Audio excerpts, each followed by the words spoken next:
There's no feeling more intense than starting over.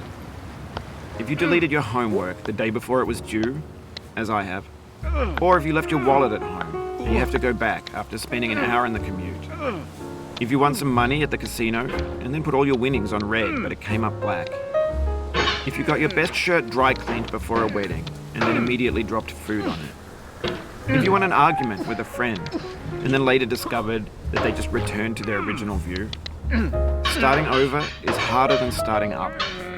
If you're not ready for that, like if you've already had a bad day, then what you're about to go through might be too much. Feel free to go away and come back. I'll be here. Alright, thanks for coming with me on this trip. I'll understand if you have to take a break at any point. Just find a safe place to stop and quit the game. And don't worry, I'll save your progress, always, even your mistakes.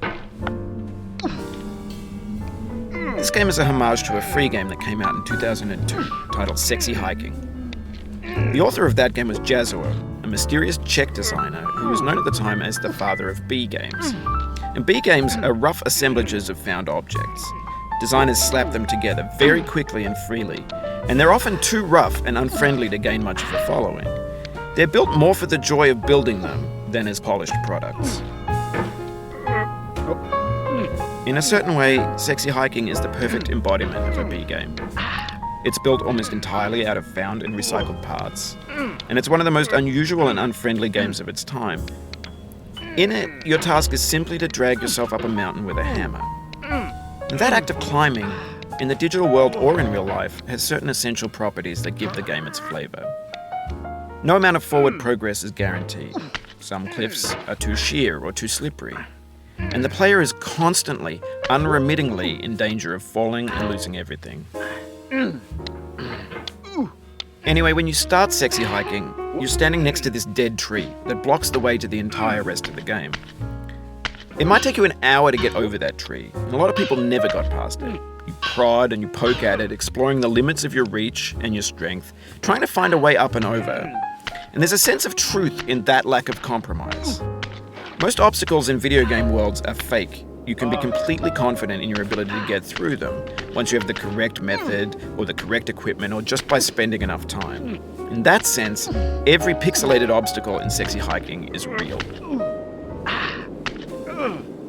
The obstacles in Sexy Hiking are unyielding, and that makes the game uniquely frustrating. But I'm not sure Jazzuo intended to make a frustrating game. The frustration is just essential to the act of climbing, and it's authentic to the process of building a game about climbing.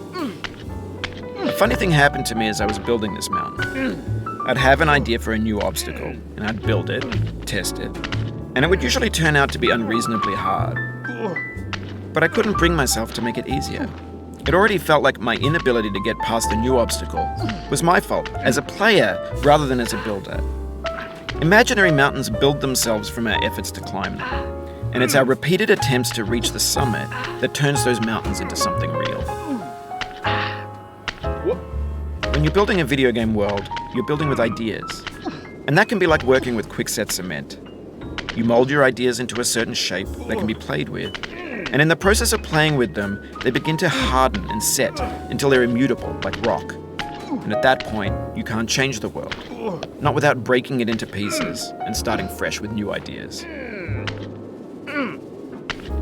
For years now, people have been predicting that games would soon be made out of prefabricated objects, bought in a store and assembled into a world. And for the most part, that hasn't happened, because the objects in the stores are trash. I don't mean they look bad or that they're badly made, although a lot of them are. I mean they're trash in the way that food becomes trash as soon as you put it in the sink. Things are made to be consumed and used in a certain context, and once the moment is gone, they transform into garbage. In the context of technology, those moments pass by in seconds. Over time, we've poured more and more refuse into this vast digital landfill that we call the internet. It now vastly outnumbers and outweighs the things that are fresh and untainted and unused. When everything around us is cultural trash, trash becomes the new medium, the lingua